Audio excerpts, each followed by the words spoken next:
Hi friends, welcome back to our art village life vlog. ಇವತ್ತು ಅಡಿಕೆ ತೋಟದಿಂದ ನಮ್ಮದು ವ್ಲಾಗ್ನ ಸ್ಟಾರ್ಟ್ ಮಾಡ್ತಿದ್ದೀವಿ. ಇನ್ನು ಅವತ್ತು ಗೊಬ್ಬರ ಹೊಡ್ಸಿದ್ವಲ್ವ ಅಡಿಕೆ ತೋಟಕ್ಕೆ, ಅದನ್ನ ಹಾಕಿರಲಿಲ್ಲ ಗೊಬ್ಬರನ. ಹಾಗಾಗಿ ಇವತ್ತು ಹಾಕೋಣ ಅಂತ ಬಂದಿದ್ದೀವಿ. ಸ್ವಲ್ಪ ಮಳೆ ಎಲ್ಲ ಬರೋ ಅಷ್ಟರೊಳಗಡೆ ಗೊಬ್ಬರ ಎಲ್ಲ ಹಾಕಿ ಮುಗಿಸ್ಕೊಬಿಟ್ರೆ ಗೊಬ್ಬರ ಚೆನ್ನಾಗಿ ಅಡಿಕೆ ಗಿಡಕ್ಕೆ ಹಿಡಿಯುತ್ತೆ ಮತ್ತು ಚೆನ್ನಾಗಿ ಕರಗುತ್ತೆ ಅಂತ ಹೇಳಿಬಿಟ್ಟು ಇವತ್ತು ಹಾಕೋದಕ್ಕೆ ಬಂದಿದ್ದೀವಿ. ಇನ್ನು ನಾನು ಒಂದು 4 ಸಲ ಹಾಕಿದೆ, ಇವರು ತುಂಬಿಕೊಟ್ರು, ನಾನು ಹಾಕಿದೆ. ಹಾಗಾಗಿ ಸುಸ್ತಾಯಿತು, ತುಂಬ ಬಿಸಿಲಿತ್ತು ಮತ್ತು ಸ್ವಲ್ಪ ಕಳೆನೂ ಎಲ್ಲ ಜಾಸ್ತಿ ಇತ್ತು. ಅಂದರೆ ಅವರೇ ಗಿಡದ್ದು ಕಾಲಿಗೆಲ್ಲ ಸ್ವಲ್ಪ ತೊಡ್ಕಾಕತ್ತಿತ್ತು, ಹಾಗಾಗಿ ಸ್ವಲ್ಪ ಜಾಸ್ತಿ ಸುಸ್ತಾಯಿತು. ಹಾಗಾಗಿ ನಾನು ಹಾಕಿಬಿಟ್ಟು ಸ್ವಲ್ಪ ಕೂತಿದ್ದೆ. ಇನ್ನು ನಾನು ನಾನು ಹಾಕ್ತೀನಿ ಬಿಡು ಅಂತ ಅವರೇ ಹಾಕ್ತಾಯಿದ್ರು. ಇನ್ನು ಮಾವಿನ ಹಣ್ಣು ತಗೊಂಡು ಬಂದಿದ್ರಲ್ವ, ಅದರಲ್ಲಿ ಇನ್ನೂ ಇಷ್ಟು ಉಳಿದಿದೆ. ಮತ್ತು ಇವ್ರು ಅವತ್ತು ಅದನ್ನೇ ಹೇಳ್ತಿದ್ರು, ತುಂಬ ಉಳಿದಿದೆ ಇನ್ನೂ. ನಾನು ಏನು ಕುಯ್ಕೊಂಬಂದಿದ್ದೀನಲ್ವ, ಅದು ಏನೂ ಅಲ್ಲ, ಇನ್ನೂ ಅದ್ರ ಹತ್ತಿರಷ್ಟಿದೆ, ಯಾವಾಗ ಕುಯ್ಕೊಬರೋದು ಗೊತ್ತಿಲ್ಲ ಅಂತ ಹೇಳ್ಬಿಟ್ಟು ಬಲ್ತಿರೋದು ಮಾತ್ರ ನೋಡಿ ತೊಗೊಂಡು ಬಂದಿದ್ದಾರೆ. ಇನ್ನು ಮೇಲೆಲ್ಲ ತುಂಬ ಮಾವಿನಕಾಯಿ ಇದೆ. ಅದನ್ನು ನಾವಂತೂ ಒಬ್ಬರೇ ತಿಂದಂತೂ ಖಾಲಿ ಮಾಡೋದಕ್ಕಾಗಲ್ಲ, ಅಷ್ಟು ಮಾವಿನಕಾಯಿ ಇದೆ ಈ ಸಲ ಅಂತೂ. ನಮ್ಮದಲ್ಲಿ 3 ಗಿಡಗಳೇನೋ ಇದೆ, 3 ಗಿಡಗಳಲ್ಲೂ ಮಾವಿನಕಾಯಿ ಅಂತೂ ಜಾಸ್ತಿ ಬಿಟ್ಬಿಟ್ಟಿದ್ದಾವೆ ಈ ಸಲ. ಅಲ್ಲೊಂದು ಸ್ವಲ್ಪ ಓಪನ್ ಆಗಿಬಿಟ್ಟಿದೆ, ಹಂಗಾಗಿ ಚೆನ್ನಾಗಿ ಬಿಸಿಲು ಬಿದ್ದಿದ್ದರಿಂದ ಈ ಕಡೆ ಸೈಡಂತೂ ಫುಲ್ ಚೆನ್ನಾಗಿ ಮಾವಿನಕಾಯಿ ಬಿಟ್ಟಿದ್ದಾವೆ. ಇನ್ನು ಇದು ಬಂದು ಸೇಂದೂರ, ನಮ್ಮದು ಬಾದಾಮಿ ಅಥವಾ ರಸಪುರಿ ಅಲ್ಲ, ಇದು ಸೇಂದೂರ ಬಂದುಬಿಟ್ಟು. ಹಾಗಾಗಿ ಒಂದು ಸ್ವಲ್ಪ ಟೇಸ್ಟ್ ಕಡಿಮೆನೇ, ಆದರೆ ಚೆನ್ನಾಗಿರುತ್ತೆ. ಹಣ್ಣಾಗಿ ಚೆನ್ನಾಗಿ ಬಲಿತು ಹಣ್ಣು ಹಾಕ್ಕೊಂಡ್ರೆ ತಿನ್ನೋದಕ್ಕೆ ಚೆನ್ನಾಗಿರುತ್ತೆ. ಇನ್ನು ಇವ್ರಿಗೆ ಕೇಳ್ತಾ ಇದ್ದೆ, ಏನಕ್ಕೆ ಇಷ್ಟೊಂದು ಕಳೆ ಬಿಟ್ಕೊಂಡಿದ್ದೀರಾ ಅಂತ. ಇವರು ಫಸ್ಟ್ ಗೊಬ್ಬರ ಹಾಕಿಬಿಟ್ಟು ಆಮೇಲೆ ಇದು ಅವರೇ ಗಿಡನ ಕಟ್ ಮಾಡಿಬಿಟ್ಟು ಅದ್ರ ಮೇಲೆ ಹಾಕಿದ್ರೆ ಇನ್ನೂ ಚೆನ್ನಾಗಿ ಗೊಬ್ಬರ ಆಗುತ್ತೆ. ಅವರೇದು ತುಂಬ ಒಳ್ಳೆ ಗೊಬ್ಬರ ಅಲ್ವಾ, ಹಾಗಾಗಿ ಅದ್ರ ಮೇಲೆ ಹಾಕಿದ್ರೆ ಚೆನ್ನಾಗಿ ಗೊಬ್ಬರ ಆಗುತ್ತೆ. ಹಾಗಾಗಿ ಹಳ ಬಿಟ್ಕೊಂಡಿದ್ದೀನಿ ಅಂತ ಹೇಳ್ಬಿಟ್ಟು ಫಸ್ಟ್ ಗೊಬ್ಬರ ಹಾಕಿ ಆಮೇಲೆ ಅವರೇ ಗಿಡ ಏನಿದೆ ಮತ್ತು ಹಳ ಏನಿದೆ ಅದೆಲ್ಲ ನೀಟಾಗಿ ಅಡಿಕೆ ಸುತ್ತ ಹಾಕಿಬಿಟ್ರೆ ಚೆನ್ನಾಗಿ ಅದನ್ನು ಎಲ್ಲ ಸೇರಿ ಗೊಬ್ಬರ ಆಗುತ್ತೆ ಅಂತ ಹೇಳಿ, ಅದಕ್ಕೆ ಹಳ ಏನೂ ಕ್ಲೀನ್ ಮಾಡ್ಕೊಳ್ದೇ ಫಸ್ಟೇ ಗೊಬ್ಬರ ಹಾಕಿಬಿಟ್ಟು ಆಮೇಲೆ ಕ್ಲೀನ್ ಮಾಡ್ಕೊತೀನಿ ಅಂತ ಹೇಳ್ತಿದ್ರು. ಇನ್ನು ಈ ಕಡೆ ನೋಡಿ ಎಷ್ಟು ಮಾವಿನಕಾಯಿ ಬಿದ್ದಿದೆ ಅಂದರೆ ಎಲ್ಲ ಏನೋ ಡ್ಯಾಮೇಜ್ ಆಗಿಬಿಟ್ಟಿದ್ದಾವೆ. ಈ ಕಡೆ ಸೈಡ್ ಒಂದು ಗೊನೆಯಲ್ಲಿ ಡ್ಯಾಮೇಜ್ ಆಗಿದೆ. ಇನ್ನು ಕೆಲವೊಂದು ಹಣ್ಣಾಗಿ ಚೆನ್ನಾಗಿ ಬಲಿತು ಬಿದ್ದೋಗಿದೆ. ಅವಂತೂ ಮರದಲ್ಲೇ ಹಣ್ಣಾಗಿರುತ್ತಲ್ಲ, ಅದು ಸಕ್ಕ ಟೇಸ್ಟ್ ಇರುತ್ತೆ. ಅದಕ್ಕೆ ನೋಡ್ತಾ ಇದ್ದೆ, ಚೆನ್ನಾಗಿರೋದನ್ನೆಲ್ಲ ತಗೊಂಡು ಅಲ್ಲೇ ತಿನ್ನೋಣ ಅಂತ. ಕೆಲವೊಂದು ಹಣ್ಣಾಗಿರಲಿಲ್ಲ, ಹಂಗಾಗಿ ಅವು ಹುಳಿ ಇರ್ತಿತ್ತು. ಇನ್ನು ಕೆಲವೊಂದು ಸ್ವೀಟ್ ಇರೋದಂತೂ ಚೆನ್ನಾಗಿತ್ತು. ನಾನು ಮರದ ಮೇಲೆ ಸ್ವಲ್ಪ ಒಳಗಡೆ ಎಲ್ಲ ತೋಟದೊಳಗಡೆ ಸೊಳ್ಳೆ ಜಾಸ್ತಿ, ಹಾಗಾಗಿ ಈ ಕಡೆ ಸ್ವಲ್ಪ ಬಿಸಿಲಿತ್ತಲ್ವ, ಹಾಗಾಗಿ ಸೊಳ್ಳೆ ಕಡಿಮೆ ಇದ್ದು ಅಂತ ಹೇಳ್ಬಿಟ್ಟು ಮರದ ಮೇಲೆ ಬಂದು ಕೂತ್ಕೊಂಡಿದ್ದೆ. ನಾನು ಮರದ ಮೇಲೆ ಬಂದು ಕೂತ್ಮೇಲೆ ಸ್ವಲ್ಪ ಮರ ಅಲ್ಲಾಡ್ದಂಗೆ ಆಯ್ತಲ್ವ, ಹಾಗಾಗಿ ಎಲ್ಲ ಕೆಳಗಡೆ ಬಿದ್ದಿದ್ದು ಅದನ್ನೇ ತೋರಿಸ್ತಾ ಇದ್ದೀನಿ. ಇನ್ನು ಅಡಿಕೆ ತೋಟದಿಂದ ಬಂದು ಮನೆ ಹತ್ರ ಬಂದು ಹಸುಗಳನ್ನೆಲ್ಲ ಹಾಗೆ ಕಟ್ಟಕ್ಕೆ ಹೋಗಿದ್ವಿ. ಏಕೆಂದರೆ ನಾವು ಸ್ವಲ್ಪ ಬೇಗನೆ ಹೋಗಿದ್ವಿ, ತಿಂಡಿ ಎಲ್ಲ ಮುಗಿಸ್ಕೊಂಡು ಒಂದು 8:30 9 ಗಂಟೆ ಒಳಗಡೆನೋ ಹೋಗಿದ್ವಿ ಅನಿಸುತ್ತೆ. ಹಾಗಾಗಿ ಸ್ವಲ್ಪ ಬೇಗನೆ ಬಂದು ಒಂದು 11 ಗಂಟೆ ಹಿಂಗೆಲ್ಲ ಬಂದು, ಇನ್ನು ಇವರು ಸ್ವಲ್ಪ ಸುಸ್ತಾಗಿದೆ ಅಂತ ಹೇಳ್ಬಿಟ್ಟು ಮಲ್ಕೋತೀನಿ ಅಂತ ಹೋದರು.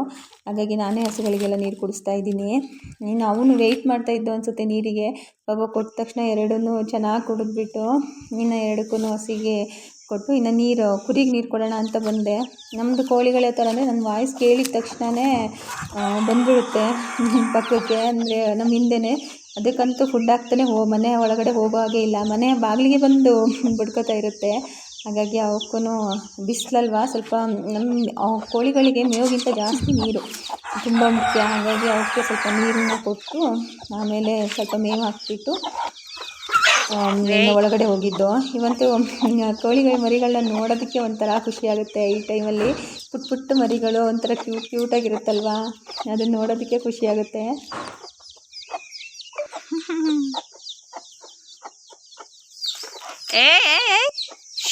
ಬೇಕವದೆ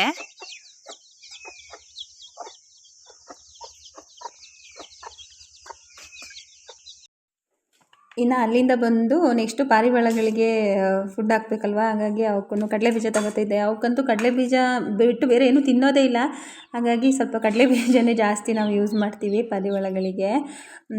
ಇನ್ನು ಅವು ಇವಾಗ ಯಾವ ಥರ ಆಗೋಗ್ಬಿಟ್ಟಿದೆ ಅಂದರೆ 3 ಇದ್ವಲ್ವ, ಅಂದರೆ 2 ಮರಿ ಮತ್ತು ಇನ್ನೊಂದು ಫಸ್ಟು ಒಂದು ಮರಿ ಹಾರೋಗಿ ಅಪ್ಪ ಮಾತ್ರ ಉಳ್ಕೊಂಡಿತ್ತಲ್ವ ಅದು.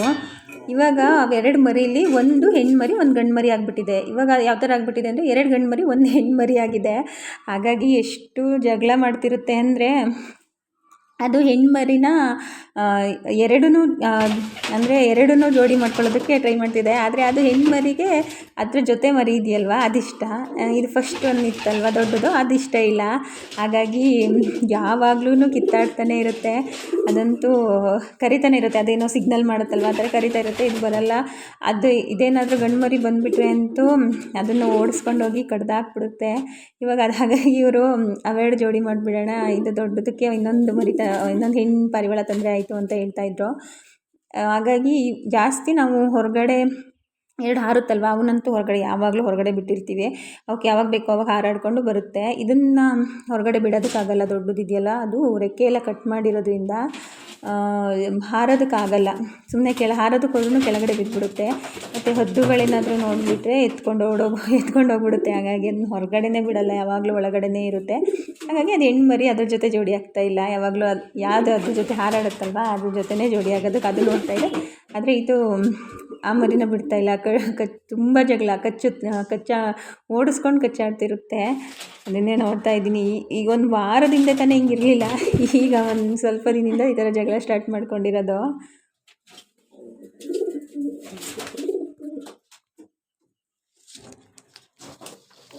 ನಾನಿದು ಏನಾದರೂ ಮಾಡಲಿ ಅಂತ ಹೇಳ್ಬಿಟ್ಟು ನೀರಿಟ್ಬಿಟ್ಟು ಬಂದೆ. ಬಿಸಿಲಿತ್ತಲ್ಲ ಪಾರಿವಾಳಗಳಿಗೆ, ಇದು ನೀರು ಕುಡಿಯೋದಕ್ಕೂ ಬಿಡ್ತಿಲ್ಲ. ಆ ಥರ ಬಂದು ಓಡಿಸಿ ಕಚ್ತಿದೆ.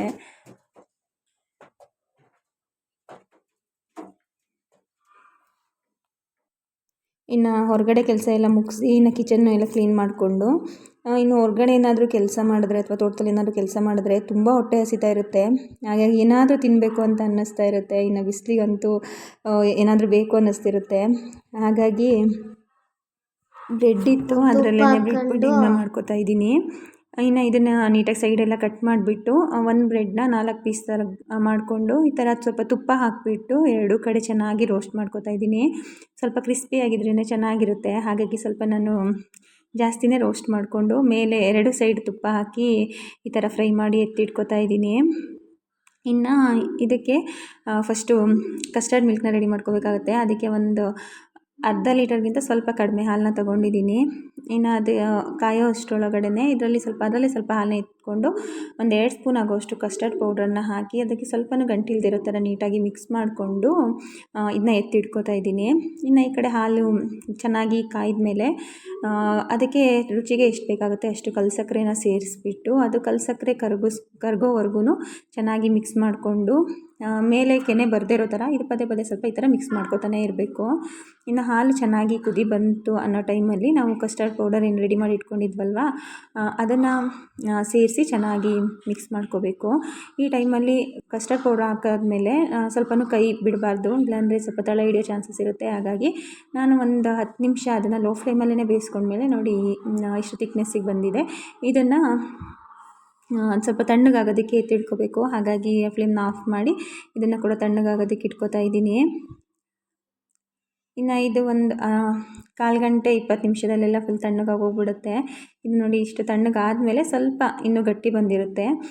ಆವಾಗ ಇದಕ್ಕೆ ಒಂದು ಬೌಲ್ ತೊಗೊಂಡು ಏನು ಬ್ರೆಡ್ಡೆಲ್ಲ ಫ್ರೈ ಮಾಡಿಟ್ಕೊಂಡಿದ್ವಲ್ವ ಅದನ್ನೆಲ್ಲ ಒಂದು ಬೌಲ್ಗೆ ಹಾಕಿಬಿಟ್ಟು ಆಮೇಲೆ ಈ ಕಸ್ಟರ್ಡ್ ಮಿಲ್ಕ್ನ ಅದ್ರ ಮೇಲೆ ಸೇರಿಸ್ಕೊಂಡು ನೀಟಾಗಿ ಅಂದರೆ ನಮಗೆ ಎಷ್ಟು ಬೇಕಾಗುತ್ತೆ ಅಷ್ಟು ಮಿಲ್ಕ್ನ ಹಾಕ್ಕೋಬೋದು. ನಾನಿಲ್ಲಿ ಎಷ್ಟು ಮಾಡಿದ್ದೆ ಅಷ್ಟನ್ನು ಪೂರ್ತಿನೂ ಸೇರಿಸ್ಕೊಂಡಿದ್ದೀನಿ. ಅಂದರೆ ಬ್ರೆಡ್ಡು ಫುಲ್ಲು ಅದರಲ್ಲೇ ಎಲ್ಲನೂ ಮುಳುಗೋ ಥರ ಅಂದರೆ ಫುಲ್ ಕವರ್ ಆಗೋ ಥರ ಇದು ಮಿಲ್ಕ್ನ ಹಾಕ್ಕೋಬೇಕು. ಇಷ್ಟನ್ನು ಹಾಕಿಬಿಟ್ಟು ಲಾಸ್ಟಿಗೆ ಇದಕ್ಕೆ ನಾನು ಕಟ್ ಮಾಡಿರೋ ಅಂಥ ಡ್ರೈ ಫ್ರೂಟ್ಸ್ನ ಸೇರಿಸ್ಕೋತಾ ಇದ್ದೀನಿ. ನಾನು ವಾಲ್ನಟ್ ಹಾಗೆ ಬಾದಾಮಿನ ಸೇರಿಸ್ಕೋತಾ ಇದ್ದೀನಿ. ಯಾವುದೇ ಡ್ರೈ ಫ್ರೂಟ್ಸ್ ಕೂಡ ಸೇರಿಸ್ಕೋಬೋದು. ತುಂಬ ಟೇಸ್ಟ್ ಚೆನ್ನಾಗಿರುತ್ತೆ. ಇನ್ನು ಬಿಸಿಲಿರೋದ್ರಿಂದ ಇದನ್ನು ಸ್ವಲ್ಪ ಹಾಗೆ ಬೇಕಾದ್ರೆ ಎತ್ತಿಟ್ಕೊಂಡು ತಿನ್ಬೋದು, ಇಲ್ಲಾಂದರೆ ಸ್ವಲ್ಪ ಬಿಸಿಲಿದೆ ಅಂದರೆ ಫ್ರಿಜ್ಜಿಗೆ ಎತ್ತಿಟ್ಕೋಬೋದು. ನಾನು 1 ಗಂಟೆ ಇದನ್ನು ಫ್ರಿಜ್ಜಿಗೆ ಎತ್ತಿಟ್ಕೊಂಡು ಆಮೇಲೆ ಯೂಸ್ ಮಾಡ್ಕೊಳ್ಳೋಣ ಅಂತ ಹಾಗಾಗಿ 1 ಗಂಟೆ ಫ್ರಿಜ್ಜಿಗೆ ಎತ್ತಿಡ್ತಾ ಇದ್ದೀನಿ. ನೋಡಿ 1 ಗಂಟೆ ಆದಮೇಲೆ ಇದು ಯಾವ ಥರ ರೆಡಿಯಾಗಿದೆ ಅಂತ. ಎಷ್ಟು ಟೇಸ್ಟ್ ಚೆನ್ನಾಗಿರುತ್ತೆ ಅಂದರೆ ಇದು ಬ್ರೆಡ್ ಅಂತಲೇ ಅನಿಸಲ್ಲ, ಯಾವುದೋ ಒಂದು ಸ್ವೀಟ್ ತಿಂತಾ ಇದ್ದೀವೇನೋ ಅನ್ನೋ ಥರನೇ ಅನಿಸುತ್ತೆ, ಅಷ್ಟು ಟೇಸ್ಟಿಯಾಗಿರುತ್ತೆ. ಈ ಬಿಸಿಲಿಗಂತೂ ಫುಲ್ ಕೋಲ್ಡಾಗಿತ್ತು, ತುಂಬ ಟೇಸ್ಟಿಯಾಗಿತ್ತು. ಇನ್ನು ಊಟ ಎಲ್ಲ ಮುಗಿಸ್ಕೊಂಡು ಮಾವಿನ ಹಣ್ಣನ್ನು ನೋಡೋಣ ಅಂತ ಬಂದೆ. ಅಂದರೆ ಊಟ ಆದಮೇಲೆ ಮಾವಿನ ಹಣ್ಣು ತಿಂದರೆ ಚೆನ್ನಾಗಿರುತ್ತಲ್ವ, ಮಾವಿನ ಹಣ್ಣು ತಿನ್ನೋಣ ಅಂತ. ಎಷ್ಟು ಹಣ್ಣಾಗಿದೆ ಸ್ವಲ್ಪ, ಅಂದರೆ ಸ್ವಲ್ಪ ಹಣ್ಣಾಗಿರೋದನ್ನೆಲ್ಲ ಮೇಲಿಟ್ಟು ಸ್ವಲ್ಪ ಕಾಯಿ ಇರೋದನ್ನೆಲ್ಲ ಕೆಳಗಿಟ್ಟು ಚೆನ್ನಾಗಿ ಅದು ಹಣ್ಣಾಗುತ್ತೆ ಅಂತ ಹೇಳಿಬಿಟ್ಟು ಎಲ್ಲನೂ ನೀಟಾಗಿ ನೋಡ್ತಾ ಇದ್ದೆ. ಹಾಗಾಗಿ ಇನ್ನು ಹಣ್ಣು ಇಷ್ಟು ಹಣ್ಣಾಗಿದೆ ಇನ್ನು, ಹಾಗಾಗಿ ಅದನ್ನೆಲ್ಲ ಮೇಲಿಟ್ಟು ಸ್ವಲ್ಪ ಕಾಯಿ ಇರುತ್ತಲ್ವ ಅದನ್ನೆಲ್ಲ ಕೆಳಗಿಟ್ಟು ಅದಕ್ಕೆ ಫುಲ್ ಮುಚ್ಚಿ ಹಣ್ಣಾಗಿರೋ ಅಷ್ಟನ್ನು ಕೆಳಗಡೆ ತಗೊಂಡು ಬಂದೆ. ಸಾಮಾನ್ಯವಾಗಿ ಹಿಂಗೇನೆ ಹಣ್ಣಾಗಿರೋವನ್ನೆಲ್ಲ ಕೆಳಗಡೆ ತಗೊಂಡು ಬಂದಿಟ್ಟು ತಿಂತಾಯಿರ್ತೀವಿ ಅಂತ. ಇನ್ನು ಅಷ್ಟರೊಳಗಡೆ ಎಲ್ಲ ಒಂದು 4 ಗಂಟೆಗೆ ನೋಡಿ ಈ ಥರ ಫುಲ್ಲು ಗಾಳಿ ಬೀಸಿ ಮಳೆ ಬರೋ ಥರ ಆಗೋಗ್ಬಿಡ್ತು.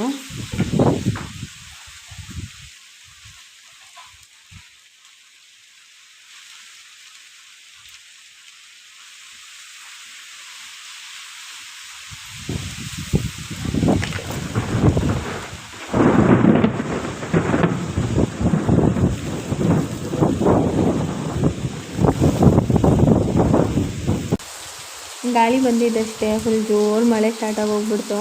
ಇವ್ರೂ ಅದೇ ಟೈಮಲ್ಲೆಲ್ಲ ಹೊಲ್ದ ಹತ್ರ ಹೋಗಿ ಬರ್ತೀನಿ ಅಂತ ಹೋದರು. ಮಳೆ ಅಂತೂ ಫುಲ್ಲು ಜಾಸ್ತಿನೇ ಆಗೋಗ್ಬಿಡ್ತು. ನನಗೆ ಒಂದು ಅಭ್ಯಾಸ ಇದೆ, ಇವಾಗ ಒಂದು 3 ವರ್ಷದಿಂದ ಅಭ್ಯಾಸ ಮಾಡ್ಕೊಂಡಿರೋದು. ಏನಂದರೆ ಡೈಲಿ ಖರ್ಚು ಅಥವಾ ಏನಾದರೂ ಹೊಸದಾಗಿ ಜಮೀನಿಗೆ ಏನಾದರೂ ಖರ್ಚು ಮಾಡ್ತಿರ್ತೀವಲ್ವ ಅದನ್ನೆಲ್ಲ ಬರೆಯೋವಂಥದ್ದು. ಅಂದರೆ ಏನು ಒಂದು 50 ರೂಪಾಯಿಂದ ಹಿಡಿದು ಎಷ್ಟು ಮುಂದೆ ಅಂದರೆ 50 ರೂಪಾಯಿಂದನೂ ಖರ್ಚನ್ನ ಬರೆದಿರ್ತೀನಿ. ಸಾಮಾನ್ಯವಾಗಿ ಡೈಲಿ ಮನೆ ಖರ್ಚಾಗಿರ್ಬೋದು ಅಥವಾ ಜಮೀನಿಗೆ ಏನಾದರೂ ಹಾಕಿದರೆ ಅದನ್ನೆಲ್ಲ ಸಪ್ರೇಟಾಗಿ, ಈಗ ಶುಂಠಿದು ಅಥವಾ ಜೋಳದ್ದು, ಚೆಂಡು ಹೂವು ಆ ಥರ ಎಲ್ಲ ಸಪ್ರೇಟ್ ಮಾಡಿ ಎಲ್ಲನೂ ಬರೆದಿರ್ತೀನಿ. ಅದನ್ನು ಸಾಮಾನ್ಯ ಮಧ್ಯಾಹ್ನ ಈ ಟೈಮಲ್ಲಿ ಏನಾದರೂ ಫ್ರೀ ಇರ್ತೀನಲ್ವ ಊಟ ಆದಮೇಲೆ ಅಂಥ ಟೈಮಲ್ಲಿ ಮಾಡ್ಕೋತೀನಿ. ಅದು ಇವಾಗ ಒಂದು 3 ವರ್ಷದಿಂದ ಅಭ್ಯಾಸ ಆಗಿದೆ. ಫಸ್ಟು ನಾನು ನಮ್ಮ ಮನೇಲಿದ್ದಾಗ ಅಂಗಡಿಯೆಲ್ಲ ಆ ಥರ ಬರೆದು ರೂಢಿ ಇತ್ತು. ಇವಾಗ ಇಲ್ಲಿಗೆ ಬಂದು ಈಗ ಅಭ್ಯಾಸ ಮಾಡ್ಕೊಂಡಿದ್ದೀನಿ ಅದನ್ನು. ನಿಲ್ತು ಇನ್ನು ನೋಡಿ ಎಷ್ಟು ಮಳೆ ಬಂದು ನಿಲ್ತು. ಇವಾಗ ಬಿಸಿಲು ಬರ್ತಾ ಇದೆ. ಕೋಳಿ ಮರಿಗಳೆಲ್ಲ ಇಲ್ಲಿ ಓಡಾಡ್ತಾ ಇದ್ದಾವೆ. ಈ ಸಣ್ಣ ಮರಿಗಳಂತೂ ಎಷ್ಟು ಸೌಂಡ್ ಮಾಡುತ್ತೆ ಅಂದರೆ ಯಾವಾಗ್ಲೂ ಪಿಯಾ ಪಿಯಾ ಅಂತಾನೆ ಇರುತ್ತೆ. ಇಲ್ಲಿ ನೋಡಿ ಇದು ಹೀರೆಕಾಯಿ ಚೆನ್ನಾಗಿ ಬಿಟ್ಟಿದ್ದಾವೆ. ಲಾಸ್ಟ್ ಟೈಮ್ 1-2 ಈ ಥರ ಬಿಡ್ತಿತ್ತಲ್ಲ, ಈ ಸಲ ಅಂತೂ ಒಂಥರ ಇಷ್ಟೊಂದು ಕಾಯಿ ಚೆನ್ನಾಗಿ ಬಿಟ್ಟಿದೆ. ಮತ್ತು ಬಲ್ತಿಲ್ಲ, ಇದು ದಪ್ಪ ಇದೆ ಅಷ್ಟೇ, ಬಲ್ತಿಲ್ಲ. ಕಟ್ ಮಾಡ್ಕೋಬೇಕು, ಕಟ್ ಮಾಡಿ ಏನಾದರೂ ಸಾಂಬಾರು ಮಾಡಬೇಕು.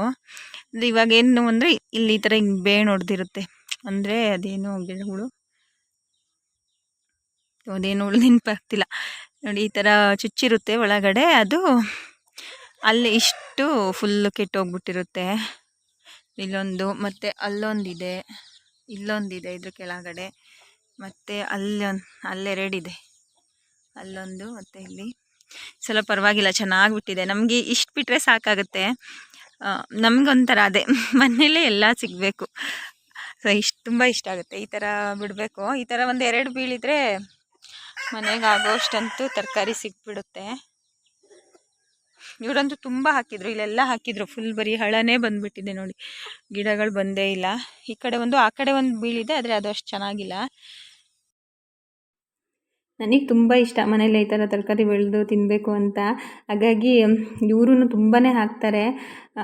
ಇನ್ನು ಇಲ್ಲಿ ತೆಗೆದ ಮರ ಇದೆಯಲ್ವ, ಇಲ್ಲಿನೂ ಸಹ ಹಾಗಲು ಬೀಜನ ಹಾಕಿದ್ದಾರೆ. ಅದು ಗಿಡಗಳಿನ್ನೂ ಚೆನ್ನಾಗಿ ಬಂದಿಲ್ಲ. ನೋಡಿದ್ರೆ ಮಳೆನೇ ಸ್ಟಾರ್ಟ್ ಆಗೋಗ್ಬಿಡ್ತು. ಹಾಗೆ ಇನ್ನು ಇವ್ರೂ ಬಂದು ಹಸುಗಳಿಗೆಲ್ಲ ಹುಲ್ ಕೊಯ್ದಾಕ್ತಾ ಇದ್ದಾರೆ ಜೋಳನ. ಹಾಗೆ ನಾನು ಇವತ್ತಿನ ವ್ಲಾಗ್ನ ಕೂಡ ಇಲ್ಲಿಗೆ ಮುಗಿಸ್ತಾ ಇದ್ದೀನಿ. ನಮ್ಮ ಇವತ್ತಿನ ವಿಡಿಯೋ ನಿಮಗೆ ಇಷ್ಟ ಆಗಿದ್ದರೆ ದಯವಿಟ್ಟು ಲೈಕ್ ಮಾಡಿ. ಯಾರು ನಮ್ಮ ಚಾನಲ್ನ ಇನ್ನೂ ಸಬ್ಸ್ಕ್ರೈಬ್ ಮಾಡದೆ ವಾಚ್ ಮಾಡ್ತಿದ್ದೀರಾ, ದಯವಿಟ್ಟು ಸಬ್ಸ್ಕ್ರೈಬ್ ಮಾಡಿ, ಆಮೇಲೆ ವಿಡಿಯೋನ ವಾಚ್ ಮಾಡಿ. Thank you for watching.